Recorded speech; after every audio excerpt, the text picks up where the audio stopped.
গীতা গীতা পাঠ দাও, তোর বাবা গীতা পাঠ দেবে, তোর বাবা গীতা হাত দিয়েছে, কীর্তন দাও। কেন? বাবা ধার্মিক, লোক দেখানোর জন্য আমার বাবা ধার্মিক ছিল, এটার জন্য আমরা ধার্মিক। খারাপ বলছে না, ঠিক বলছে না, ভুল বলছে, কি হবে তাহলে? আপনার অ্যাকাউন্টে টাকা নেই, আপনি বিড়ি খান, ছেলে বলছেন বিড়ি ধরে নিয়ে আসতো, ছেলে বিড়ি টানতে টানতে নিয়ে এসছে, থ্যাংক ইউ দেবে না, থাপ্পড় দেবে, কি দেবে?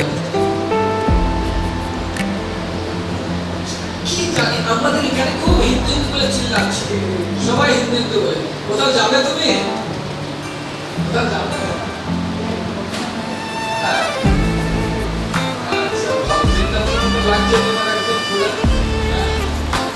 সাধু তো মনে হচ্ছে না।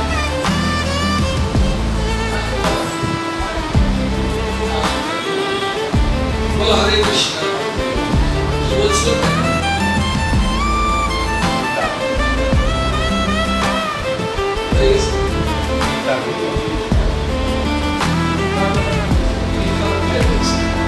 বলো, আপনাদের ভিতরে ওদের ইসলাম ধর্মের বিষয়ে যদি কোনো কিছু একজন ভুল বলে, হাজারো প্রতিবাদ। আপনার হিন্দু ধর্ম সম্বন্ধে কি বলছে? এই বয়সে হরিনাম করে, বুড়ো বয়সে হরিনাম করে, কি বলে? যখন আমরা কীর্তন করি, হিন্দুরা বলে কান ফাটাচ্ছে কেন, মনে মনে করা যায় না, লোক দেখানো। এই যখন মুসলমান 4টার সময় আল্লাহু আকবার চিল্লায়, কতদের কান ফাটাচ্ছ কেন? গলা থাকবে?